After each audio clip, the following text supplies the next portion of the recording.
What makes a true pioneer? Let's travel back to meet Imam Abu Haneefa. Born in 8th century Iraq, Imam Abu Haneefa wasn't just a scholar. He started the Hanafi school of Islamic law, now followed by millions worldwide. Known for his fairness and sharp mind, he stood up for justice, even when it was risky. His ideas opened doors for learning, debate, and respect. Imam Abu Haneefa's legacy? It's more than history. It's a living inspiration. Imam Abu Haneefa, founder of the Hanafi school of thought and the first to organize the science of fiqh by active consultation introduction.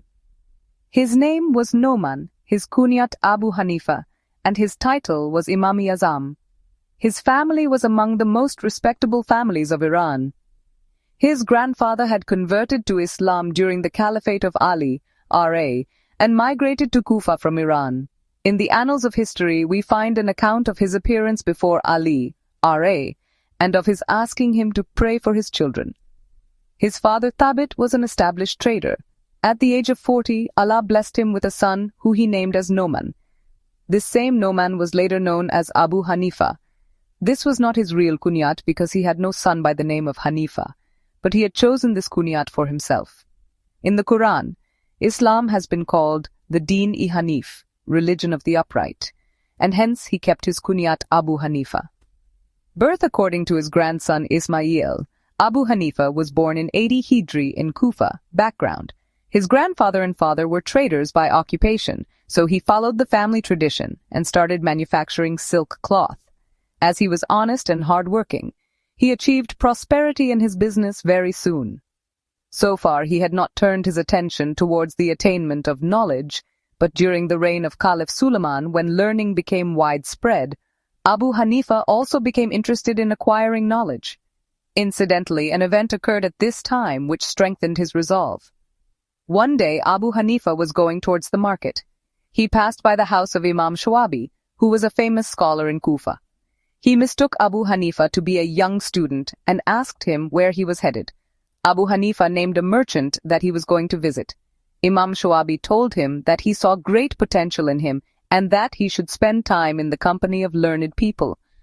This incident made an impression on Abu Haneefa's mind, and he gave a serious thought to the pursuit of education. Education in scholarly discourses.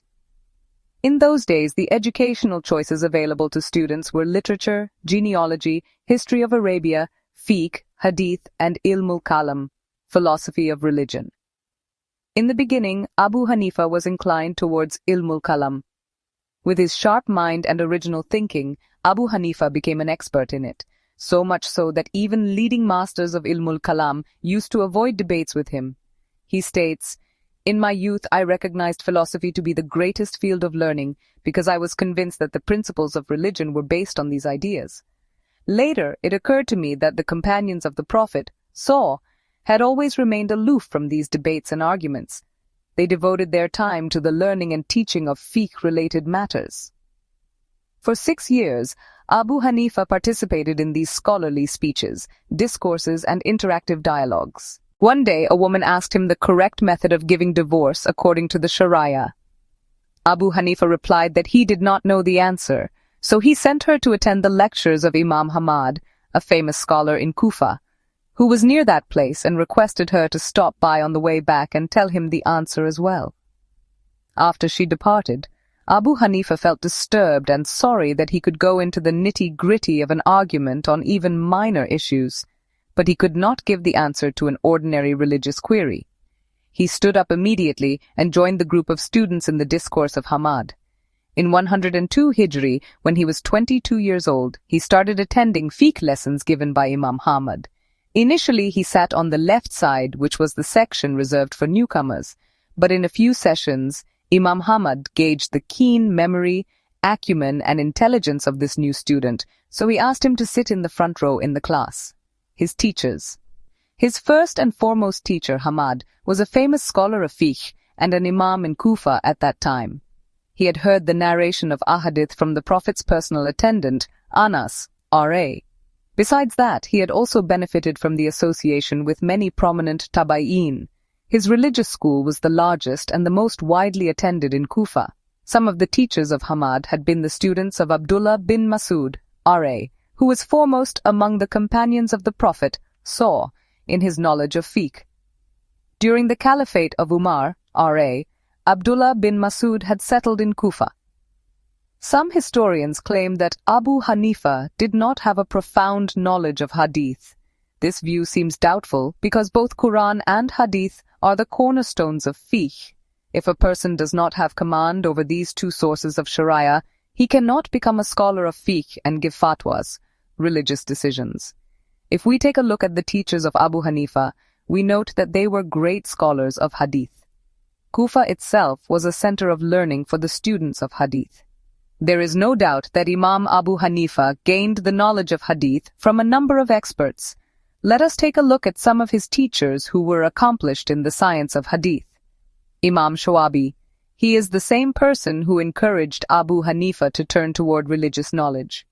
Shawabi had met many companions and heard ahadith from them. Salama bin Kuhil, a famous relator of ahadith. He was also a taba'i. Ibn Sa'd called him Kathirul Hadith. In Kufa, he was known for his correct narration of Sahih Hadith. Abu Ishaq Sabai, a noted taba'i. He had heard a hadith from Abdullah bin Abbas, R.A., Ibn Umar, R.A., Ibn Zubair, Ray, Zayd bin Arqam, R.A., and in addition to these, 28 more companions of the Prophet saw. Samak bin Harb.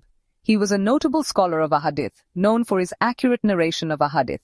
He had met with 80 companions in his lifetime. Hisham bin Urwa, a famous taba'i and relator of ahadith. His students included great scholars of hadith. Imam Malik was amongst his students. Qatada. He was a well-known student of Anas bin Malik, R.A. Allah had gifted him with a wonderful memory, so he was also known as the greatest memorizer among men. His teachers were very impressed with his power of retention. Shuba. He was a relator of some 2,000 ahadith. He was known to be an expert in this body of knowledge. In Iraq, he was the first person to investigate the levels of veracity of ahadith. The last two teachers mentioned above were residents of Basra. This shows that Abu Hanifa also went to Basra to seek knowledge of hadith. Besides that, he also spent time with scholars at Mecca and Medina. In Mecca, Ata bin Abi Rubah was his teacher, who was reputed to have met with 200 companions of the Prophet, saw. From his class emerged great scholars of Islam. Abu Hanifa also gained the knowledge of hadith from Akrama, the slave and student of Abdullah bin Abbas. In Medina, his teachers were Imam Bakar and his son Imam Jafar Sadiq, who imparted profound knowledge in the fields of fiqh and hadith. It is well known that Abu Hanifa performed Hajj 55 times. In those days, the students of religion considered Hajj a very important opportunity. Different scholars of Islam from all over the world would meet at one place, and their discourses would continue for months after Hajj. Abu Hanifa benefited greatly from the company of esteemed scholars, and also attended the lectures of Imam Malik, who was younger to him in age. In the beginning, when Abu Hanifa would visit the holy cities of Makkah and Medina, he was merely a student. But soon there came a time when the news of his intended visit preceded him, and thousands of people flocked to meet him in every city or village that he passed through. The point here is that Abu Hanifa spent time in the company of some of the best Islamic scholars in the world, who were experts in their field and country. Most of his teachers were taba'in and expert relators of ahadith. How is it possible then to consider Abu Hanifa an ordinary student of hadith when he had such a superb memory and superior intelligence, and had benefited from the teachings of some of the masters of hadith? However, it is fair to say that his real field of expertise was fiqh, in which he specialized. Lectures and rulings. When Abu Hanifa began attending the discourses of Imam Ahmad, he soon began to show signs of brilliance. In merely 2 years he felt confident enough to start a class of his own, but what held him back was respect and esteem for his accomplished teacher. Incidentally, around that time, a relative of Ahmad's expired in Basra, so he urgently left for Basra, leaving Abu Hanifa to fill his place. While lecturing in Ahmad's position, several issues came up which had never cropped up during his sessions in Ahmad's class. Hence, he solved them using his own judgment and wrote down the decisions on a piece of paper. After 2 months, when Ahmad came back, he showed him the rulings he had made. Out of 60 cases, Hamad was satisfied with 40 and made changes in about 20 cases. That day, Abu Hanifa promised to himself that as long as Hamad was alive, he would remain his student. In those days, teachers were very highly revered by their students. Although Abu Hanifa had acquired the status of a mujtahid during the time of Hamad, he never established a school of his own out of love and respect for his teacher. In 120 Hijri, Hamad breathed his last. His death was a huge loss to the students of fiqh in Kufa. His son was made his successor, but he was more inclined towards literature and semantics. Then Musa bin Kathir, the most experienced student of Hamad's, was appointed as the successor. When he left to perform Hajj, he requested Abu Hanifa to take his place, who was not convinced that this was the right thing to do. He felt that he was not capable of handling the responsibilities. At the insistence of people, he started a series of lectures and talks. In the beginning, only the students of Hamad attended these sessions, but soon after, he became so famous in Kufa that the scholars in Kufa also came to benefit from his knowledge. Students of fiqh came from all over the Islamic world to attend his classes. Abu Hanifa himself mentions his method of reaching conclusions in these words. To deduce principles, first I turn to the Book of Allah. If I don't find the pertaining order there, I turn to the Sunnah of the Prophet, SAW. If I don't find the command there, I then refer to the rulings of the companions of the Prophet, SAW. I pick and choose from their sayings what suits the occasion and don't turn anywhere else. But when the ruling comes down to the Tabi'een like Ibrahim, Shoabi, Ibn Sirin, and Ata, who all did ijtihad, deductions, then I also do my own ijtihad just like they did. Wisdom and religious understanding, Abu Hanifa had unusual mental abilities and acumen. His grasp over matters was extraordinary. However complicated the problem, he was able to find a solution in no time. His mind used to work at such an amazing speed that his contemporaries would be surprised. Quite often, people would be pondering over an issue, and Abu Hanifa would arrive at a satisfactory conclusion. His students disclosed that he was a quiet person by nature, but when a situation was presented before him to comment on, he would burst forth like a gush of water. Very soon, the entire Islamic world became aware of him, and people from far and wide came to obtain rulings for their queries. We know through various accounts that he had reserved the period after Fajr or Asr for these kinds of issues. The method employed by Abu Hanifa was based on common sense. He would explain the matter so well to the supplicant that the issue would be impressed upon his mind. He had command over religious issues, as well as worldly dilemmas. Abu Hanifa also used to give advice regarding regular affairs of business and trade. A scholar of fiqh cannot be good unless he has expertise in both religious aspects and worldly affairs. Plus, he should know how to frame rules as well as enforce them in a society. Because Abu Hanifa satisfied these criteria, he came to be known as Imam-e-Azam, the greatest scholar. The following examples highlight the incredible intellect that Abu Hanifa possessed. Rabi, a courtier of Caliph Mansur, had a prejudice against Abu Hanifa. Once in the presence of Abu Hanifa, he told Caliph Mansur, Abu Hanifa opposes the word of your ancestor Abdullah bin Abbas, R.A., and says that if we add the word inshallah to an oath, it becomes a part of the oath. But if we say inshallah a day later, the oath becomes meaningless. Abu Hanifa instantly retorted, O leader of the believers, Rabi considers his oath of allegiance to you meaningless. When Mansur asked how, he explained that Rabi assumed that the people who take the oath of loyalty in the court and go home and say inshallah render the oath ineffective. Then there is no religious accountability for their actions. Caliph Mansur started laughing and told Rabi to leave Abu Hanifa alone because he was too smart for him. One day a crowd of people came up to Abu Hanifa to ask if the people praying behind the Imam should recite the Quran or not. Abu Hanifa replied that it was difficult for him to argue with so many people at the same time. Hence the group should select one leader to represent them. When the gathering agreed, he said, When you agreed to my proposal, the argument ended. You all gave one person the power to represent the crowd. Similarly, the Imam leading the prayers is enough to represent the followers in recitation. It was not that Abu Hanifa settled a question of Sharia by mere logical reasoning. This method of reasoning was adopted by him for the better understanding of the people.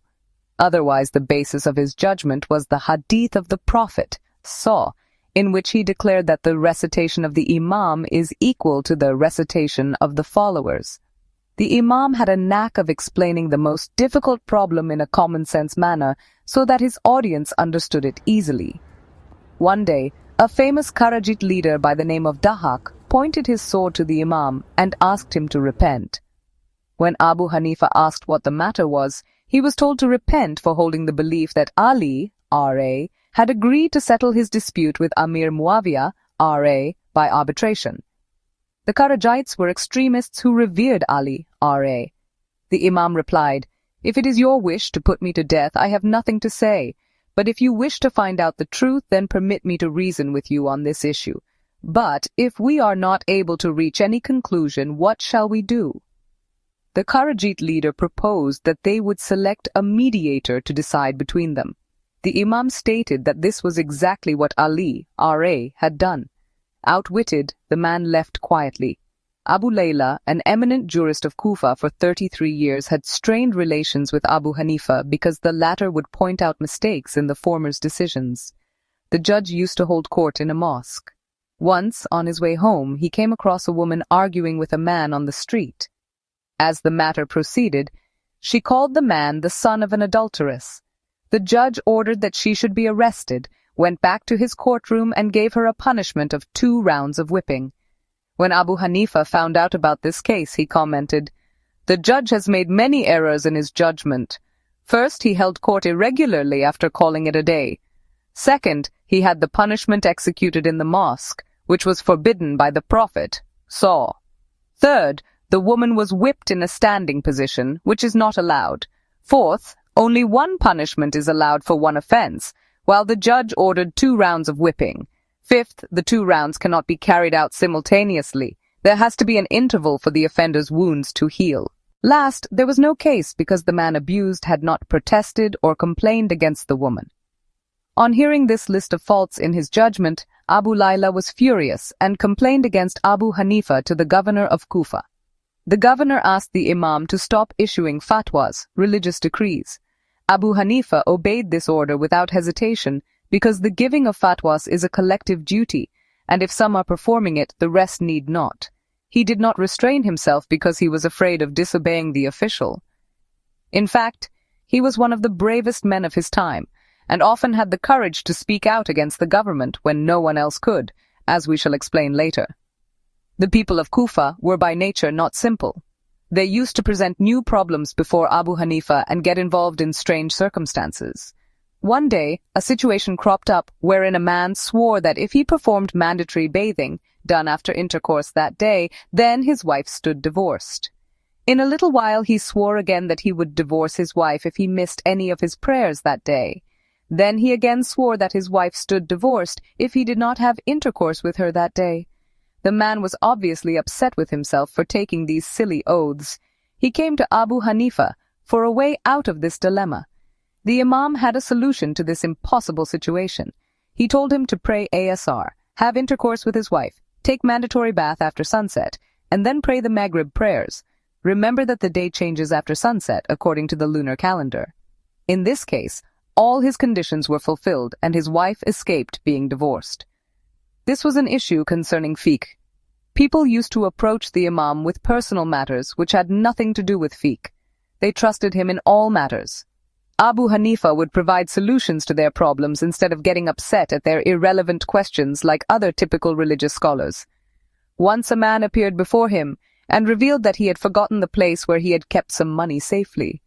The Imam was surprised at his request and asked how he could help him. When the man insisted, the Imam told him to pray throughout the night. The man had just started praying when he remembered the hiding place. He came running to Abu Hanifa with the good news. The Imam replied, "The devil does not want that you should spend the whole night in prayer, so he quickly reminded you of the place where you had kept the money. Now you should stay awake this night out of gratitude to Allah and keep praying." In a similar incident, another man came to Abu Hanifa with the same request. He had buried some treasure in some place in his house but had forgotten where. The Imam went to his house with his students and asked them where they would hide valuables if this were their house. The students all pointed to different places. When these were dug up, one of them contained the valuables. Compilation of fiqh. After the death of the Prophet, the era of the rightly guided caliphs saw a lot of territorial expansion and cultural development. It became necessary to have specific laws instead of broad principles present earlier to meet the needs of the swiftly changing Islamic world. Abu Hanifa was born at a time when the religion of Islam had spread its branches in a large part of the known world. Many revolutions had taken place. Information on Islam was being filtered out to all the conquered areas with fervor. Changes were taking place in the civilized world. The amalgamation of the cultures of the Arab and non-Arab world was creating new issues and new problems. On top of this, the hypocrites and the enemies of Islam were trying to destroy the basic belief system of the Muslims by diverting their attention towards controversial issues. They even indulged in the fabrication of ahadith. These happenings forced Abu Hanifa to ponder on the situation. He realized the need for a coherent system of Islamic law based on the Quran, the Sunnah, and the decisions made by the companions of the Prophet in order to address human needs at that point in time. Also, even as a student, he had believed that Islamic law should be prepared to address future needs. He knew that when the situation arose and an immediate solution was required, it would not be possible to evaluate all aspects of the problem and find clear orders pertaining to it. So there was a chance of going wrong. This kind of law is called Farsi fiqh, futuristic law. Till the time of Abu Hanifa, the issues of fiqh were present only in an oral form and they were not properly organized. They had not been systematized into a regular discipline. Arguments, law differentials, classification of ahadith and the rules pertaining to qiyas, reasoning by analogy. These were not organized systematically even in the minds of scholars. There were no methods of reasoning, no rules for the derivation of orders, no grading of traditions, and no principles of analogical deduction. In short, fiqh was just a congruence of uncoordinated rulings that would require extensive work before it could become a system. Allah had blessed Abu Hanifa with rare originality of mind and thought, and he had an extraordinary flair for legal matters. Being a busy trader by profession, he was acquainted with the legal requirements of the society. He realized that there was a tremendous need for a proper system of jurisprudence. He received hundreds of queries daily from all parts of the Islamic world. Many of the issues were not resolved satisfactorily by the then-present judicial system. In 120 Hijri, when Abu Hanifa occupied the seat of learning, he resolved to organize the details of fiqh into a system of laws and science. He knew that this was no easy task, but he was prepared to undertake such an astronomical venture. Despite his phenomenal expertise in religious verdicts and vast knowledge, Abu Hanifa was not inclined towards imposing his opinions on others or relying entirely on his personal judgment. So he formed an academy and nominated some eminent scholars from amongst his prize pupils as members. This body not only included experts on Quran, Hadith, and fiqh, but also contained specialists from all fields of life. For example, the experts on astronomy were included to give their opinions on issues concerning the sighting of the moon in Ramadan. Traders, lexicon experts, weathermen, and others were engaged for matters pertaining to their areas of expertise. The permanent members of this academy were about 40. Some of these were his eminent students like Imam Zufur, Imam Abu Yusuf, and Imam Muhammad. This assembly worked on the principle of free discussion, which was also an interesting process. Issues were presented one by one. The opinions, arguments, and ideas of the members were heard in detail. Then Abu Hanifa himself would inform the people about his opinion and line of reasoning. Sometimes the process of discussion and argument would continue for over a month until a satisfactory conclusion would emerge. After summing up the matter, Imam Abu Hanifa would conclude it, and his opinion was generally so balanced that it would be accepted by all present. If all the members of the board agreed on an issue, the decision was recorded there and then. The members of the academy had complete freedom of speech. They even had the freedom to challenge the Imam without hesitation. The new onlookers would be surprised at the attitude displayed towards the Imam. Imam Jarjani relates that once a student criticized the Imam openly and told him point blank that he had erred in his judgment. Jarjani says that he addressed the people present, commenting that it was astonishing that they did not defend their sheikh, teacher. Imam Jarjani had hardly finished this sentence when Abu Hanifa stopped him and informed him that he had permitted his students and those present to adopt a casual and open style of communication.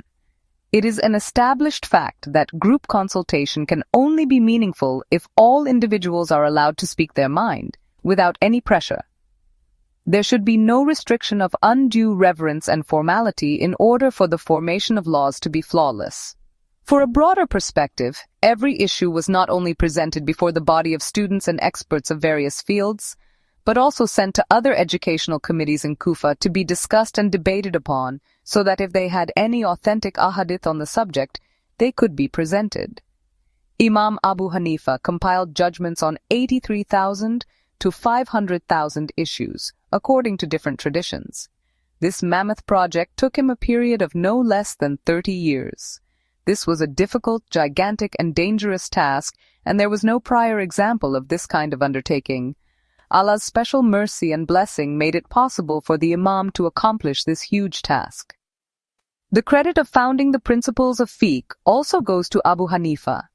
His compilation of issues on various aspects of Islam and their fiqhi solutions were brought together so beautifully that this piece of work received great acclaim throughout the Islamic world during his lifetime.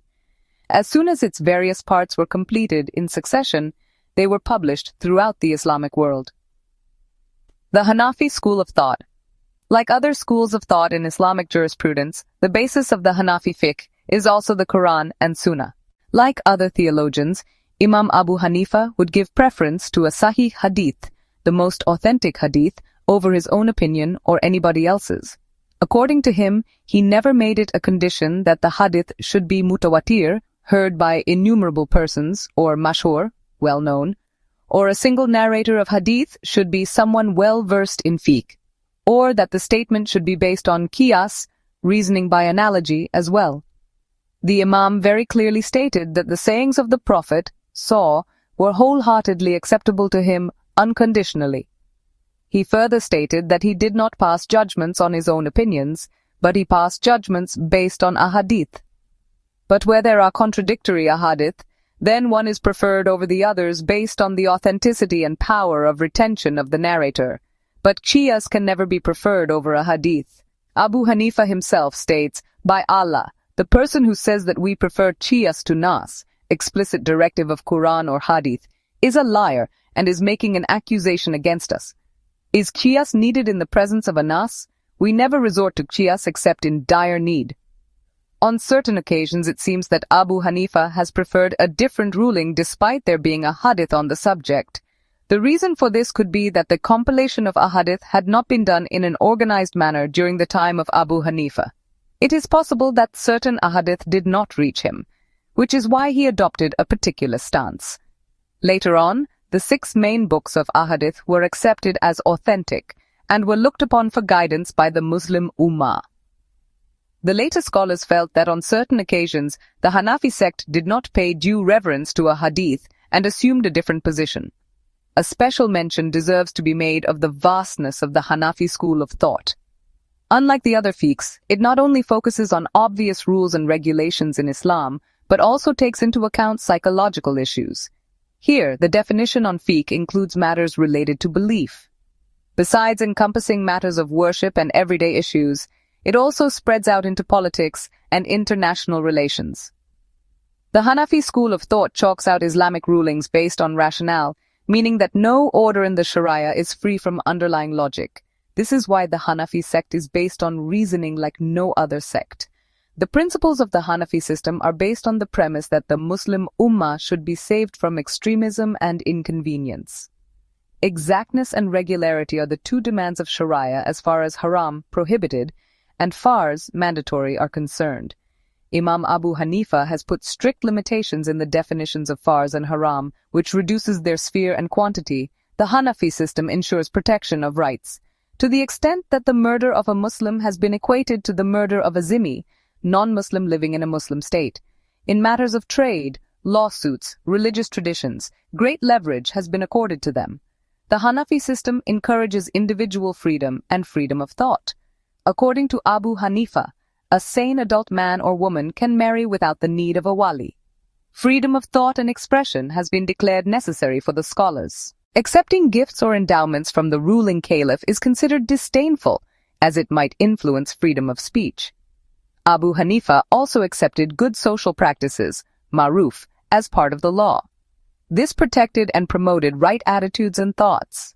Unlike Imam Malik, Abu Hanifa did not consider the good social practices of Medina only as important enough to be included in the system, but other regions as well. Dignity of mankind is the cornerstone of the Hanafi fiqh, and decisions were taken on the basis of this principle. For example, the dowry of a free woman cannot be reduced or waived off without an exceptional reason. Similarly, it is considered against human dignity to cut off the hands of a person if he has committed a minor theft. The popularity of Hanafi fiqh. The Hanafi school of thought achieved a lot of fame in a short period. Caliph Harun Rashid himself sent his son Mamun to study it in detail. Later, the Abbasid caliphs chose the Hanafi system for their law departments. The students of Imam Abu Hanifa, Imam Abu Yusuf, and Imam Muhammad played an important role in the spread and the compilation of the Hanafi system. Later on, it became the school of thought for the Usmani kingdom. The countries under the control of the Usmani kingdom, Turkey, Egypt, Syria, Lebanon, Tunis, Albania, Afghanistan, Pakistan, and India, to this day, follow the Hanafi school of thought. Approximately 2/3 of the Muslim Ummah today follows this system.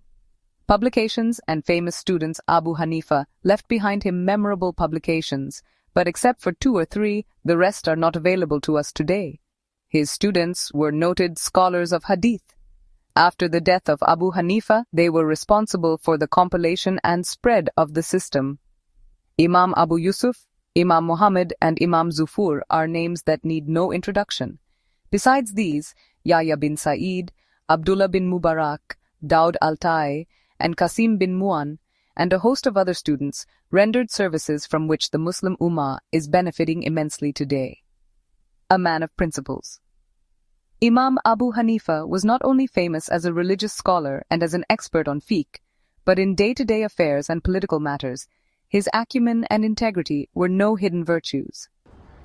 In the last period of Banu Umayyah, when the government's control had weakened over the Islamic Empire, the then Caliph Marwan al-Hamar appointed Yazid bin Umar bin Habira as the governor of Kufa. Ibn Habira was an astute man. To run the matters of government, he decided to seek the help of religious scholars and experts on fiqh. In this regard, he approached Imam Abu Hanifa for the responsibility of the state treasury. When the Imam openly refused to accept the post, a group of religious scholars approached him and pleaded with him to reconsider his decision. They said, "We plead with you in the name of Allah. Do not make trouble for yourself. We are your brothers in faith. We do not appreciate the responsibility placed on our shoulders by the government, but at the moment there seems to be no way out." Imam Abu Hanifa replied, "This employment is a big matter. If this person required me to count the doors of the mosque in the central city, I would not even do that. How can I fulfill his wishes? If he asks me to behead someone, how can I sanction it? By Allah, I cannot make myself a party to this." Due to Imam's refusal to accept the post, he was sentenced to be whipped. For 10 days he was given 10 lashes daily.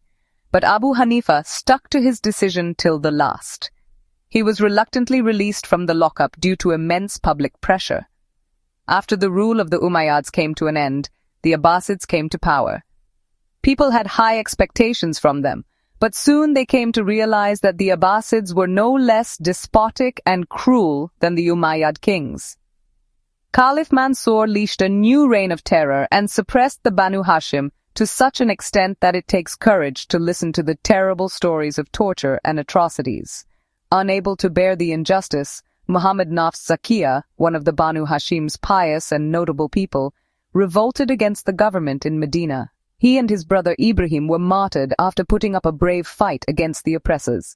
The religious scholars were with this group of brave Muslims. Imam Abu Hanifa openly declared his stance on this issue and was on the side of the Banu Hashim.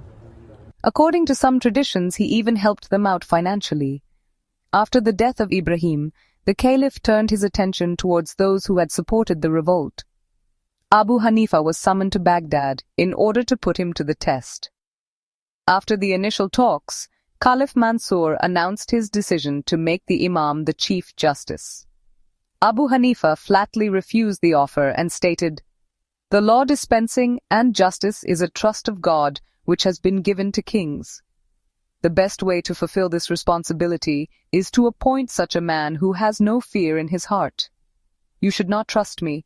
Even if I accepted this post in eagerness, I would like to inform you that if I ever had to decide against you in a court of law, and if I were told to decide in your favor, or I would be thrown in River Farad, I would prefer to be thrown in the river. I would never change the ruling.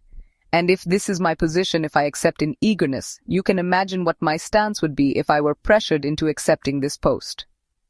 Despite hearing this, Caliph Mansur continued to insist that the Imam accept the post, to which he replied, "I am not worthy of this post." Mansur lost his temper and exhorted, "You are a liar." Abu Hanifa promptly replied, "If I am a liar, then this claim of mine is definitely correct that I am not capable of being a judge, because a liar cannot be a judge." Exasperated by his constant refusal, Caliph Mansur swore that he would not leave him until he accepted the post. The Imam reiterated his stance and swore that he would never accept. The entire court stood amazed at this feat of bravery. Imprisonment and death. Caliph Mansur imprisoned Abu Hanifa in 146 Hijri. Even in this state, the process of dissemination of education went on. The 4-year term in prison proved his sincerity, fearlessness, and truthfulness. In 150 Hijri, in the month of Rajab, at the age of 70, his food was poisoned. Feeling the effect of the poison, he slumped down while in the state of prostration and died in the same position. Caliph Mansur was accused of trying to get rid of the Imam because of his fame and influence, but this allegation was never proven. The news of his death spread quickly to all corners. The whole city came out in mourning. The Chief Justice of the state performed his funeral rites. In the first funeral prayer, there were 50,000 people. After that, the funeral prayer was performed 6 times. His burial took place at Asr time. Personality Imam Abu Hanifa was not just an ordinary fiqh scholar that passed judgments, but he was equally prominent for his piety. He had been blessed with the best of humane qualities and manners. He had an amazing amount of patience. Many a times people would talk to him in a rude manner. In spite of his reputation and status, he did not get offended and forgave all who spoke harshly to him. Once a man asked him about a matter in the mosque of Kif. He was not satisfied with the Imam's answer and replied that Hassan Basri had given a contradictory ruling.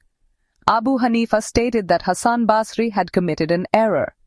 This man, who was a devout follower of Hassan Basri, got furious and called the Imam the son of a prostitute for insinuating that Hassan could be at fault. The students of the Imam were naturally upset at this outburst and got up to punish the insolent person. Abu Hanifa asked them to stop, and there ensued a shocked silence in the audience. When the nerves of the audience calmed down a bit, the Imam spoke in a matter-of-factly voice. "Yes, Hassan has made a mistake. Abdullah bin Masud has given the correct reference in this case." Similarly, once a man started arguing with the Imam in an obnoxious manner. He went to the extent of calling him a zindiq, unreligious. Abu Hanifa merely replied that Allah knew that the words used against him were unjustified. One day the Imam was giving a sermon in the mosque. A person who had some kind of an animosity towards him started to abuse him. Abu Hanifa remained involved in the talk that he was presenting, and also requested his students not to answer the man. The man stubbornly refused to go away and carried on with his tirade. After the lecture was over, he started walking with the Imam and kept on insulting him. When Abu Hanifa reached his home, he requested the man to finish what he had to say, as he would not get a chance to complete his words once the Imam entered his house. Such incidents are recorded in various books which point towards his soft, humble, and patient attitude. Abu Hanifa himself declares that he never cursed anyone, never took revenge from anybody, never bothered any Muslim or non-Muslim, never committed fraud or broke a promise. He had no interest in establishing his importance or achieving personal fame and glory. The mother of Abu Hanifa was under the influence of a scholar named Amr bin Zarqa. Whenever she was doubtful about a religious matter, She used to send her son, Imam Abu Hanifa, to Zarqa's house for a solution. Ammar bin Zarqa would be embarrassed at this, but Abu Hanifa requested him for an answer as that was his mother's order. If on certain occasions Zarqa was at a loss for an answer, he would ask the Imam and then just repeat his words. Sometimes the Imam would accompany his mother on a donkey and walk alongside. She would be satisfied when she heard the answer personally from her mentor. Imam Abu Hanifa was a man of few words. He would be quiet most of the time and would spend his time in deep contemplation. He stayed away from matters that did not concern him. He would avoid backbiting, and when he spoke about people, he used words of praise. Sufyan Suri was told that Abu Hanifa had never been heard defaming any soul. He answered that the Imam was no fool to waste his good deeds, since backbiting takes away one's good deeds. He would avoid taking oaths. He had made a mental note that if he ever swore by mistake, he would pay a penalty of 1 dirham. After his religious sermons were over, the students would freely argue and discuss matters. The Imam would quietly listen to their opinions. When a dispute would become heated and no conclusion seemed imminent, the Imam would step in to deliver the final verdict that used to satisfy the inquiring minds. Abu Hanifa had a thriving trade. He was an extremely charitable and generous man. When he would make clothes for his children, he would donate a similar amount to the poor. He would clothe the scholars in the same kind of clothes that he wore himself. He gave generously to the students who were needy. The Imam had reserved part of his business profits for the religious scholars and hadith experts, the income of which would reach them each month. He desired that knowledge seekers in Islam should be free of monetary tension. In this way, they would be able to focus their full energy and talents towards learning. Once, while on the road, the Imam passed a man who had taken a loan from him some time back. The man was avoiding the Imam because he had not been able to pay back the loan. Abu Hanifa stopped him and asked him the reason for his strange behavior. On knowing the reason, he was amazed at the man's sense of shame and immediately forgave him the amount. Likewise, on the way to Hajj once, 2 men were quarreling with each other. When Abu Hanifa inquired about the cause, he found out that one owed the other a small amount of money, the lender was demanding his money back, and the borrower was refusing to pay back. Abu Hanifa expressed his astonishment at this and said that there was little regard left in this world if people fought over such petty matters. Then he proceeded to pay the amount to the lender himself to settle the dispute. It would be worthwhile to mention the Imam's integrity and honesty in matters of trade. Owing to a successful trading business, he regularly dealt with big businessmen. Abu Hanifa was so cautious in his dealings that he never resorted to any unfair means, and trained his employees to do the same. Once he sent a few rolls of cloth to his agent informing him of the defective quality of the cloth. He further instructed that he should inform the buyer of the defect before selling it. The agent forgot the instruction given to him and sold the cloth without revealing the defective condition. When the Imam found out that the material had been sold without knowledge of the defect, he donated the entire amount of that day's sale to the poor. Abu Hanifa was careful not to extract any money unjustly. He would be conscious of the rights of the seller while buying as well. Once, while purchasing some material, the seller quoted the price as a mere 1,000 dirhams out of respect and admiration for the Imam. The Imam told him that the worth of the cloth was much more than 1,000 dirhams. Then he himself calculated the value of the cloth and paid 8,000 dirhams for it. This caution was not only exercised in monetary matters, but Abu Hanifa also exhibited restraint in matters of state.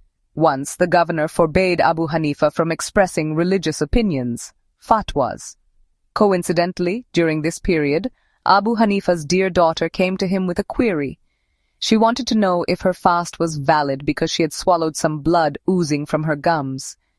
Her father advised her to go to her brother Hamad for the answer, as he had been forbidden from passing verdicts. A few days later, when the governor himself faced difficulty in some religious issue, he requested the Imam to present his views. Thus, the restriction was removed automatically. Despite his scholarly activities and involvement in business affairs, Imam Abu Hanifa devoted a lot of time to worship. He would spend hours in the night staying awake and weeping over the verses of the Quran. Many a times, his body would shiver at the mention of the punishment in the hereafter. He would repeat the same verses over and over again till break of dawn. A contemporary of the Imam states, "Once I was present with the Imam in the Isha prayers, during which the verses of Surah Zilzal were recited. After prayers, people dispersed to go home. I observed that Abuu Haneefa was heaving sighs of regret. I went home not wanting to intrude on his time. When I came to the mosque again in the morning, I saw that he was still there. He would run his hands over his beard and plead with Allah, the reckoner of the smallest good and bad deeds, to spare him from the fire. His intense fear of Allah, his piety and worship, caution in treating Allah's creation, his sympathy and extension of all help, and the dedication of his life to Allah's religion were not enough reasons for him to feel content, and he did not think that he had achieved enough. On the contrary, his heart constantly quivered with the fear of Allah. Once while in the market, the Imam accidentally stepped on the toes of a boy. The lad screamed and asked, "Do you not fear Allah?" At this, the Imam fell unconscious. When he came to his senses, he was asked why he reacted so strongly to a minor comment by a boy. He replied that it could have been a divine warning. The life of Abuu Haneefa is exemplary for ordinary people as well as for scholars. The role of religious scholars is to guide people to the straight path. They are not the guardians of hell and heaven, and have no authority to pass judgments about who will enter what station in the hereafter. They should themselves be careful about following what they preach, as the Quran says, "Do you enjoin piety and righteousness on other people, while you forget to practice it yourselves?" 44:2. The contribution of Abuu Haneefa and Islamic legislation in present times. In the end, it is important to recapture the significant contribution of Imam Abuu Haneefa in the field of Islamic legislation. It is the need of the entire Muslim Ummah that legislation should keep up with changes in culture, civilization, and technology. After the death of the Prophet Esau, the four righteous caliphs, in particular Abu Bakr, R.A., and Umar, R.A., organized a consultative council to decide religious matters and to make laws. Umar would consult his eminent companions in all matters, political, social, economic, and legislative. He would often accept the counsel of intelligent and pious men. Many a times, he also changed his opinion in favor of another's point of view. Among the notable Tabain, a group of 7 scholars took over the task of legislation in Islamic matters. Even the chief judge in Medina used to consult this group when making important decisions and took actions accordingly. When Umar bin Abdul Aziz, the 5th rightly guided caliph, was the governor of Medina, he took full advantage of this forum. The 7 scholars included Abu Bakr bin Haris, Haris bin Zaid, Qasim bin Muhammad, Sa'id bin Musayyab, Abdullah bin Utbah, Salim bin Abdullah, and Suleiman bin Yasar. After the first few glorious centuries of Islamic rule, ijtihad, reasoning by scholars on current issues, came to a virtual end for a long period. The entire Muslim Ummah came to rely only on the work done by the 4 Imams centuries ago. There were a few individual efforts at ijtihad, but they were few and far between and could not satisfy the demands of changing times and technology in a comprehensive manner. A notable effort in this regard was made by Aurangzeb Alamgir, the last of the powerful Mughal rulers. In 11th Hijri, Aurangzeb formed a committee of religious experts under the supervision of Sheikh Nizam.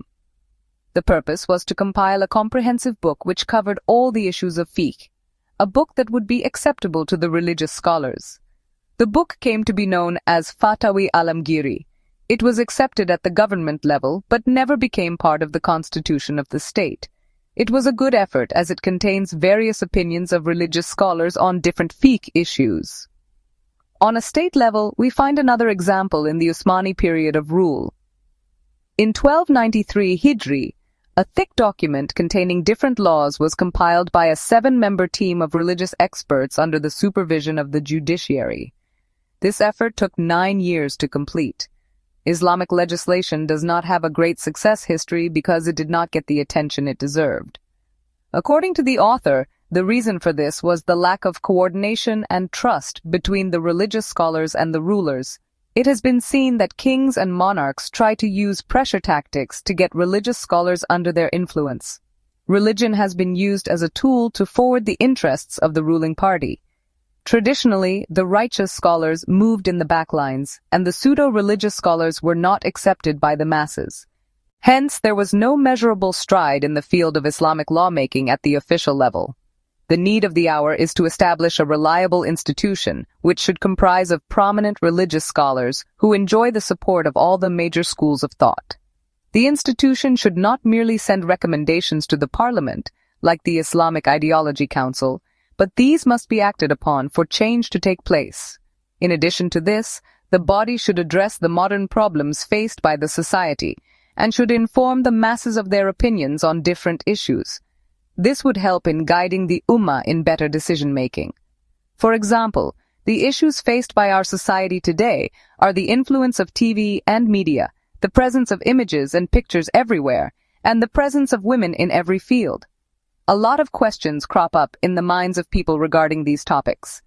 Also, the questions of jihad, the definition of terrorism according to Islam, Sharia's view on suicidal attacks, etc., have been addressed by some individual scholars, but the Ummah continues to wait for a coherent collective opinion from acclaimed Islamic scholars in this regard. May Allah shower His mercy on Imam Abu Hanifa that he thought seriously about the changing needs of the society due to growth in civilization and addressed the ensuing problems. He adopted a consultative strategy to solve these issues. Abu Hanifa did not care to accept any posts in the government for fear of losing the authority to speak out the truth. However, he did not stop his students from accepting positions in the establishment on the condition that they should have the right to decide without fear or favor. He did not consider it right to change decisions on the basis of the pressure of the ruling regime. He instructed Abu Yusuf, a well-acclaimed student of his, in these words: "If the king wishes to appoint you to a position in the field of justice, first find out if he is comfortable with your way of deduction and decision-making. It should not be the case that you are pressured into acting against your independent opinion. If you feel that you are not capable of a post, never accept it." In the end, he wrote, "If the king himself commits a sin, tell him that although you are under his command, yet you are bound to inform him of his mistake. If he does not agree, then explain to him in private that his deed is against the Quran and Sunnah. If he understands, then it is fine, and if he doesn't, then pray to Allah to save you from the king's vengeance." Today, the world sees a lot of Hanafi adherents, and Imam Abu Hanifa has a large following in the Muslim world. There are many who try to prove the superiority of Abu Hanifa over the other Imams. But it is sorrowful that no one is willing to take on the task that he did, in the same way that he did. It is hoped that in the future Islamic scholars in general, and Hanafi scholars in particular, will pay attention to Islamic legislation in a consultative and collective manner, which is the need of modern times.